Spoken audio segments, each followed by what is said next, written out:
Welcome to the Oklahoma State Capitol. The topic is education, specifically critical race theory. And meeting with lawmakers here is the nation's leading expert on the topic, Dr. James Lindsay. Is at the Oklahoma State Capitol, and we talked to him. I'm Andrew Spino on special assignment with Project 46.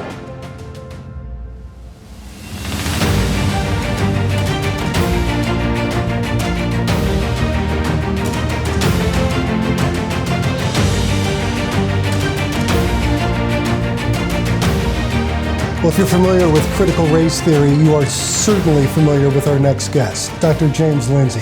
Thank you so much for joining us at the Oklahoma Capitol. You're in Oklahoma to talk about the work that you've done. Now, a lot of people are familiar with you and your work, but for those who aren't, tell us how you first became interested in critical race theory and basically how this hit your radar and what you've done since then. Okay, so I'll tell the story. I'll try to be brief, but in two kind of chunks. Way back in 2012 or 13, I was having a dialogue. I think this is an important dialogue. It'll resonate with people. It's one of these mixed groups. I had some white-collar, educated, college-educated people, and some of my friends were blue-collar, factory worker guys. We're having this discussion. Affirmative action came up, uncomfortable topic, sort of. This mixed group, and the factory guy's saying, this is my experience. I think I work for a diversity hire. I think she's going to get people killed on the floor because she doesn't know what she's doing and she's incompetent, and I don't think she should be in her job. And the white-collar, college-educated lady flipped out. You can't say that. That's racist or whatever. And he was doing this, got back and forth, and I kind of cut in and I said, hey, listen, let's hear his story, right? This is supposed to be about hearing people's stories and understanding. And she said something that shook me. She said, he's a white man, his story has been told. And I thought, well, that's not good. So that got me interested to say, well, what is this so-called systemic racism? It wasn't really until a few years later, myself and two colleagues engaged in a project to expose academia for, kind of corrupt publishing practices, what's now known as the Grievance Studies Affair. We wrote a number of fake academic articles, submitted them to leading journals. That's where I discovered critical race theory formally, and started reading the literature about critical race theory formally, and discovered, I said that one of the papers we wrote was about education, false document. They said it was great, but we were using compassion to abuse kids. That was supposed to be the joke of the paper. We'll abuse kids compassionately. And they said, well, we love this idea, but you can't use compassion because it recenters the needs of the privileged. And I thought, that's a genocide in the making, actually. And so I asked my wife if I could quit my job and dedicate full time to telling people what I was reading in this academic literature that we were exposing as fraudulent and that nobody reads, but that a lot of public policy and corporate policy and other policy is based on. Okay. Now, of course, you're known for submitting and getting published these completely fabricated academic studies. Walk us through, you've done seven? Seven were accepted. We wrote 20, actually. 7 more were under review, so we might have got 12 or 13 of them if we were lucky by the end. Of the ones that were approved, tell us some of the more absurd things that you submitted for review. Right, so it's hard to keep a straight face, but the most famous one won an award for excellence in scholarship at a journal called Gender, Place, and Culture, which is a leading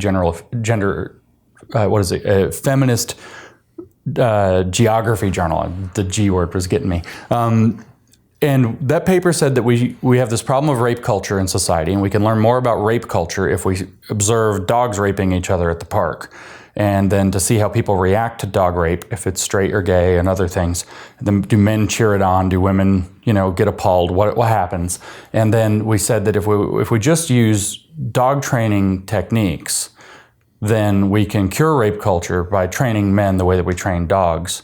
We concluded that dog parks and nightclubs are petri dishes of rape culture and rape condoning spaces, and that this needs to be corrected. So it's pretty absurd. Okay, and so what were some of the measures that you recommended that men take in order to stop the rape culture in this academic? Well, we admitted that it's not politically feasible. So we said if it was politically feasible, we should leash men, we should use shock collars. So we have to figure out the metaphorical equivalence by screaming at them in public to shock them out of their rape culture behavior, and by making very strict guidelines that keep them on a leash that prevent them from being able to get out. And we said literally in the paper, though, the only reason we can't put actual leashes on them and dog training techniques is because it's not politically feasible, although it's morally recommended. We also had to admit, the peer reviewers in that paper, to give you an idea how absurd academia has become, the peer reviewers made us acknowledge, because we were talking about dog rape and so consensual dog sex, they said you have to acknowledge that you are not dogs. So you don't technically know when the dog wants it or doesn't. So we had to write the sentence, as a human and not as a dog, something, something, something. They made us acknowledge that the people writing an academic paper for their journal are not dogs, which is that's how absurd academia has become. And not only was this approved, it won an award? Yeah, it was held up. They were in their 25th, the journal's in its 25th anniversary edition. And so they were doing month by month, issue by issue, highlighted paper that shows what the field is really supposed to be about. And so it was highlighted. It was taken as an example of exemplary scholarship in feminist geography for the I guess 2018 issues of the journal. And you had made the whole thing up? Totally made up. Yeah, we said that we were looking at the genitals of 10,000 dogs and that we were examining when dogs would go to the bathroom in the water bowl or on other people or on other dogs, and just totally absurd that we would break up dog fights by doing jumping jacks or singing to the dogs, and just totally absurd stuff. And you did this 7 times. Tell us about the Mein Kampf variation you put in. Yeah, so we thought it'd be really interesting if we took some awful historical literature, so we went to the worst, and we went to Mein Kampf, and we took out a chapter of Mein Kampf, and it's the one where Hitler is designing the Nazi Party and what it's going to require of its membership, our movement, he calls it throughout the chapter. It's the 12th chapter, if you want to look it up. And so we took out our movement, replaced it with intersectional feminism, made it work all the way through, demanding absolute solidarity, no half measures, totally Hitlerian, call to action in the paper. You found a final solution to this feminism. Yeah, exactly. And so we took this and we dressed it up in intersectional feminist language, in the language of so-called solidarity across oppression, and we submitted that in a feminist social work journal, accepted that. So, make of that what you will. So, considering that, what does peer review really mean? Peer review is a system where people who are supposed to be domain experts judge whether or not a paper demonstrates expertise and research quality interest. So if you have a bunch of corrupt peers, you have corrupt papers. If you have a bunch of outstanding academically honest peers, then you're probably going to have outstanding academically honest work. So it becomes a filter that filters for the kind of people doing the job. And in that case, in these fields, we see this massive political corruption. The leftist way is the only way. Everything else is racist, sexist, or classist, or something. And so that political corruption and bias is getting encoded more and more and more into what policymakers, et cetera, would consider to be published science. Right, and you did this as a gag, but you say there was a point in this process where it stopped being funny. When did you reach that point, and what was the catharsis that changed your attitude toward this project? So yeah, we started out laughing. In fact, we laughed all the way through, but it became sour about halfway because we wrote a paper about education in particular. This is actually something that's happening. This is being implemented in schools across the country. I would say probably in Oklahoma. I think I've heard some stories since I've been here. This thing called a privilege walk, where they'll make kids, do you have 2 parents in the household? Take 3 steps forward. If you don't, take a step backwards. If you're white, take however many steps forward. If you're Latino, fewer steps forward. If you're black, take a step backwards. And they walk them part ways across the football field and say, well, this is your starting point in life because of your privilege. So we said, let's take this a step further. Let's take the people who are far enough up the line, and what the term in the literature is called progressive stacking. Let's progressively stack the classroom. So the further up you are, the worse we're going to treat you to overcome your privilege. We won't answer your emails. We won't let you, as college classes, we won't let you speak in class. We invite you to listen and learn in silence. Then we went further and said, we need to speak over you if you try to talk. We need to verbally abuse you. Maybe we'll have you sit in the floor. Maybe we'll have you wear chains while you sit in the floor as a symbolic form of reparations so that you can learn about your privilege. And then we thought it'd be funny to say, but we'll use compassion as we engage in these abuses of the so-called privileged kids. And they wrote, what the turning point was that the peer reviewers wrote back and said, we love this idea. The paper needs a little more work before we can accept it. However, one key important point is you can't use compassion because that recenters the needs of the privileged. And when I read those words, I had I just kind of stared at it. Recenters the needs of the privileged to be compassionate while abusing children. And this was getting accepted to a top feminist philosophy journal. Hypatia is the name of it. And I remember getting on the phone with another guy working with us and telling him about this. We were discussing it. And we concluded this is the beginning of a genocide. If you're that against caring and that into abuse and have this robust of a justification for abuse. And that's when all of a sudden we realized this isn't just funny and absurd. This is horrifying. It's not just people falling for dog sex as a litmus test for rape culture. Let's say some stupid things and see how far it'll go. This is advocating abuse. And they said that the correct thing to do is when you abuse the kids, make them lean into their discomfort. And by the way, that's exactly what politicians, especially Democratic politicians, came out and said during the riots of 2020 after the BLM explosion, which was change is uncomfortable. You have to... Mostly peaceful protests. Mostly peaceful protests, that's right. Those mostly peaceful protests, 93% peaceful as we heard, 7% fire. Those protests, we were told, the discomfort is part of the process of change. You have to lean into the discomfort. You have to accept the discomfort. And I recognized that immediately as what was in the paper that changed my mind. And it made me go, after I had that conversation with my coworker and thought about it a week or two, I went and asked my wife, can I quit my job and dedicate my life to exposing this? Because this is one of the most dangerous things in the world. And she thought I was a little bit crazy, but backed me up. And thank goodness she did, because now it's everywhere. Where do you draw the origins of this? Because academia wasn't always like this. What was the progression? I mean, how deep do you want to go? The origin is Karl Marx, or we could actually go before him to one of his intellectual mentors, G.W.F. Hegel, but now we're getting a little abstruse, or before him to Rousseau, the architect of the French Revolution. But what really happened was, in the 1960s, the Marxists at the time, it was a pretty radical time. There were riots then as well. Things got really out of hand. Things got violent. People died. Socio-political upheaval. Detroit is still ruined as a result of what happened in Detroit in 1968 and 9. And so this happened. And the radicalism of the left, what was called the New Left at the time, the new version of the Marxist approach to things, which was going to leave old economic Marxist material thought and enter this new kind of cultural, political arena. The New Left really burned itself out with the public, and they went underground. There's this book called The Critical Turn in Education, very important book by a Marxist educator at Iowa State, and he documents this in tremendous detail. In the first paragraph of the book, he tells you, he says, where did the 60s radicals go? Well, they went to the classroom.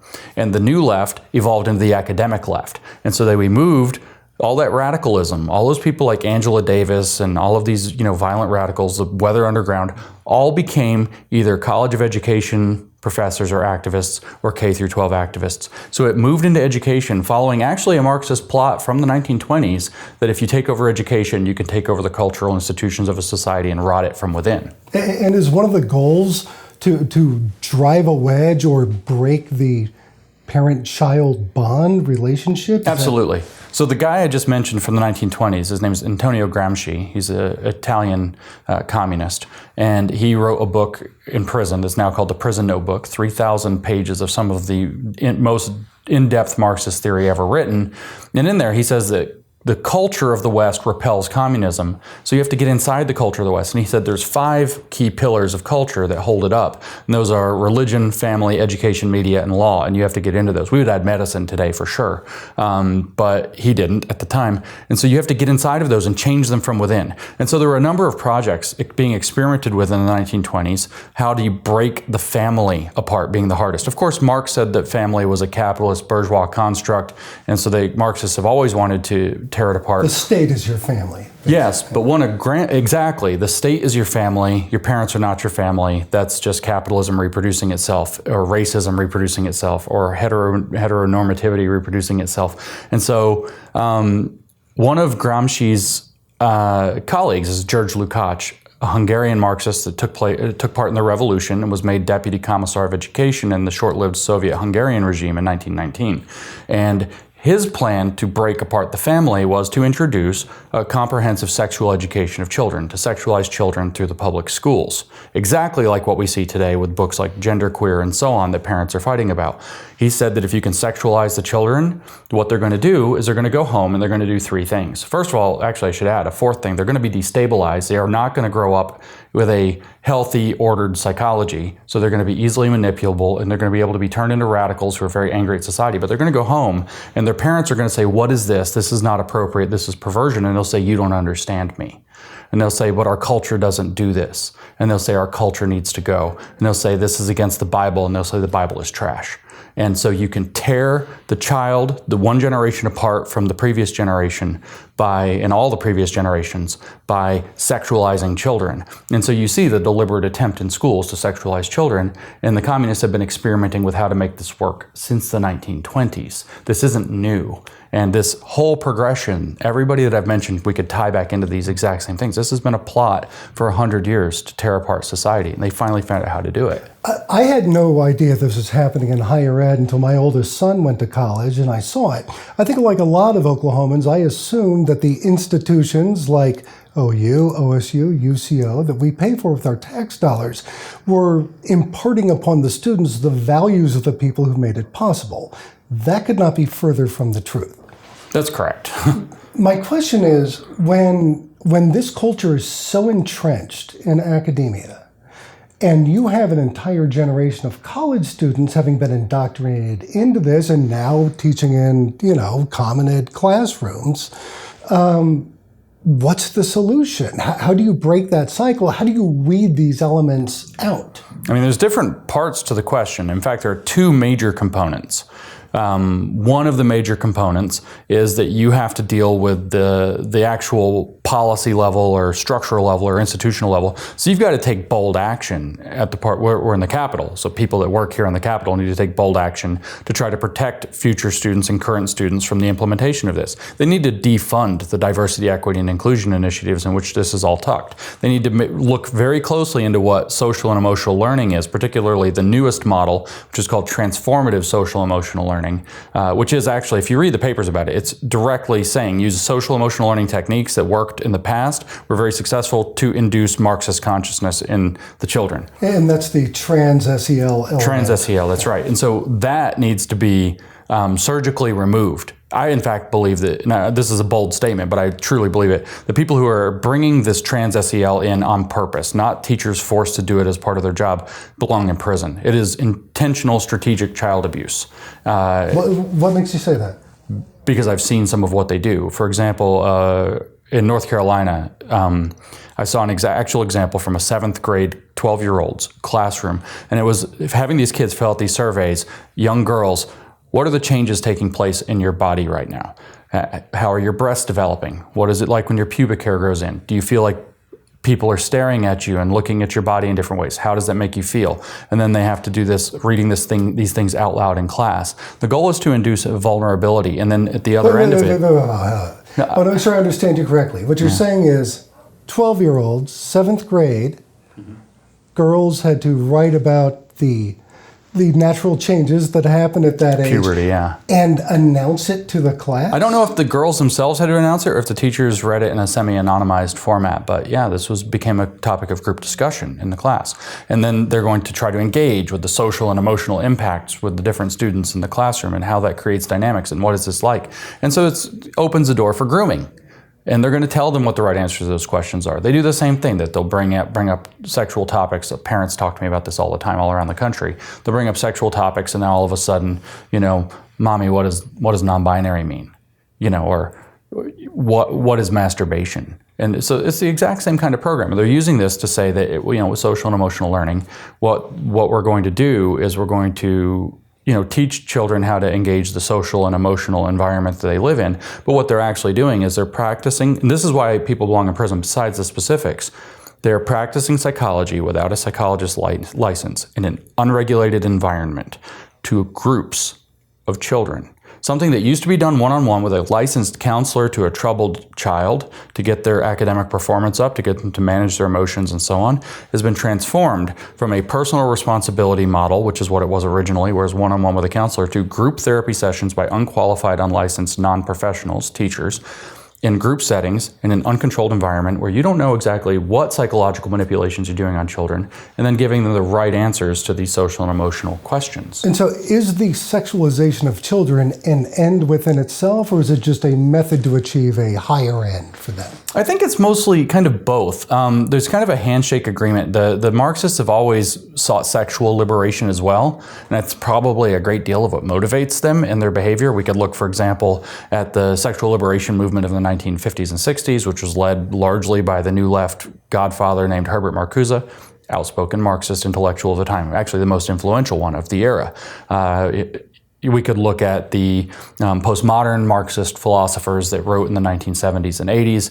They virtually all to a man signed a petition to get rid of the age of consent laws in France, very famously in 1977. So there's this belief that if there's no morality, then here you have these wonderfully vulnerable people for the pickings. And there's also a handshake agreement, but there's also the fact that people like strategists like George Lukács understood, regardless of what his sexual predilections may or may not have been, and I can make no comment because I don't know, they did understand that it will tear apart a society. It will separate, and this is the key, this is how Mao Zedong did what he did. You have to separate the current generation from the previous generations. You have to throw out, in his words, the four olds.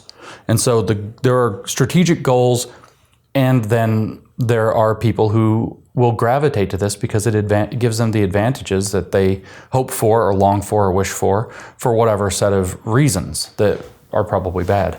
Let's go back to the phony academic papers you submitted. Once that became public, that you had done this, and what a black eye for higher education, what changes were implemented to toughen up the peer review process? They made you submit ID so they would know who actually wrote the paper, so you couldn't write them under fake names and trick them again. They created a cover-up system. So there was no change in the standards of peer review. It was just, we need to know what the motives are of the person submitting this. Yeah, we have to make sure it's less likely we're being fooled. That's it. Tell us about your books. So my newest book is this bright red one here, Race Marxism. You want to hold that up so make sure the audience can see it? Yeah, so Race Marxism. So Race Marxism is, the subtitle is really hard to read. It says, The Truth About Critical Race Theory and Praxis. And so this is an elaboration on, what I say is the first unvarnished look at critical race theory. And the title tells you the conclusion.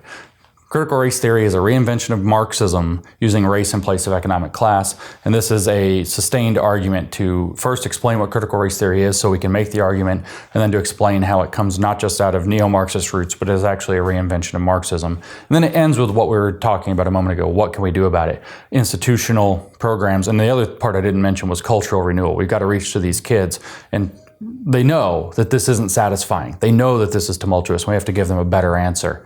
And that better answer, I say, is things like e pluribus unum and kind of the American ideal, the spirit of 76. So the book takes an arc through what is critical race theory, what does it believe, how does it work as a belief system, where does it come from, how does it operate, and then that's the praxis part. That's a Marxist word for implementation. And then what can we do about it? So that's the long and short of it. Are you optimistic about the initiative that parents have taken in Loudoun County and all over the country to combat this kind of thing? Does that give you hope? Yeah, I mean, it definitely gives me hope. I'm cautiously optimistic. I understand the scale of the thing that we're up against, and I don't mean to put too fine a point on this, but the scale of the thing we're up against is the largest bid for global Marxism that's ever been attempted. It is the biggest bid against freedom in the history of mankind.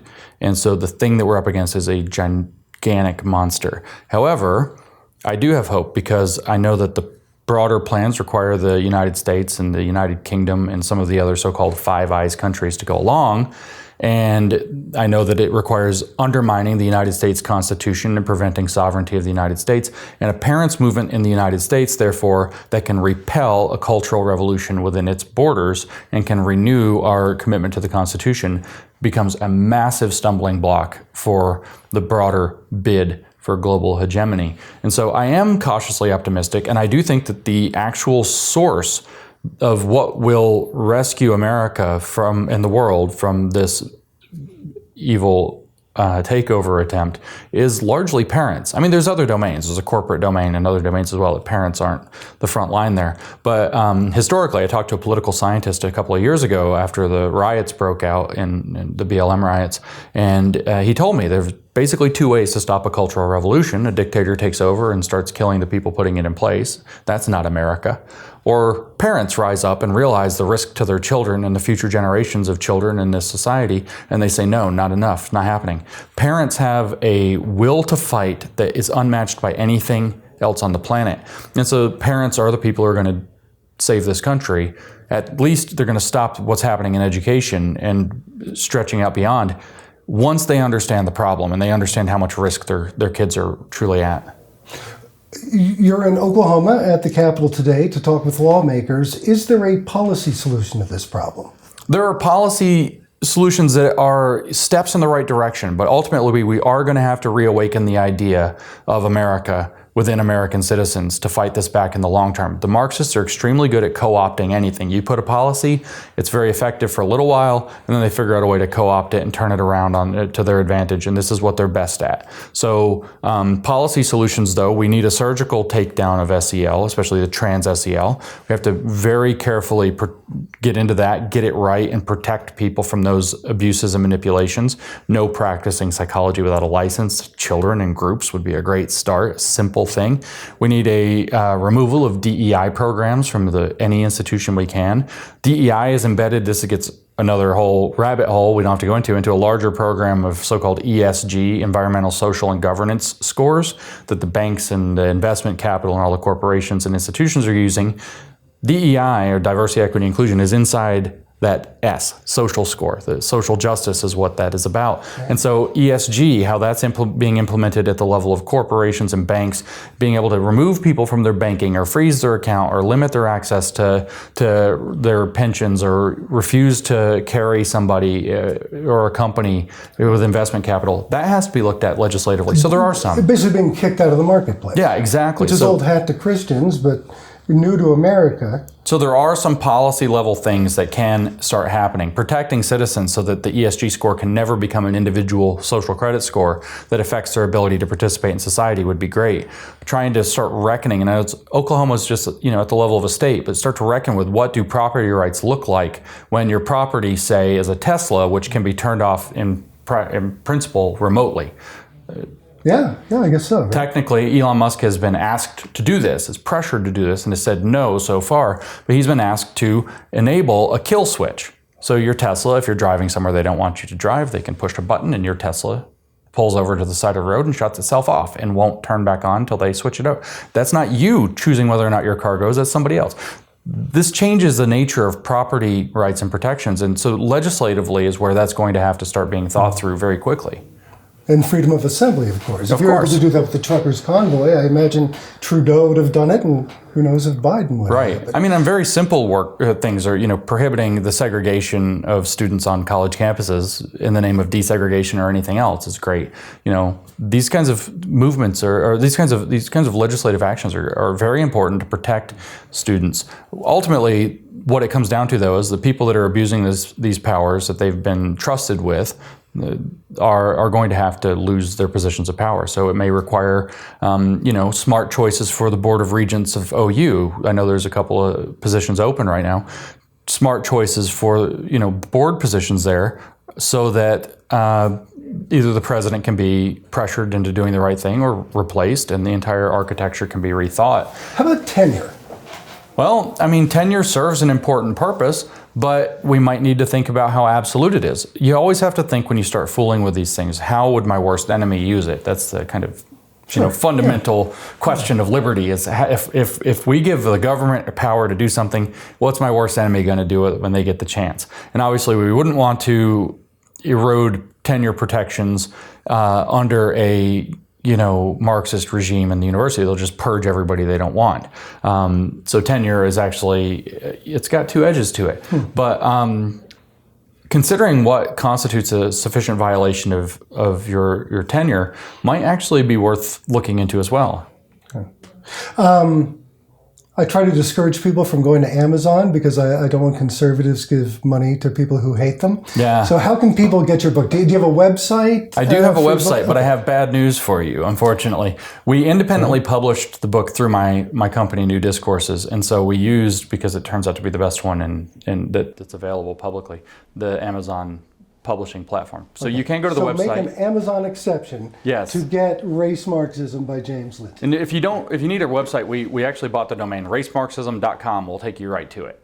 Okay. Real easy to find that way. Okay. Dr. James Lindsay, thank you so much for coming to Oklahoma and talking to us this afternoon. Please enjoy your stay here. Yeah, I'm falling in love with the state, so thank you.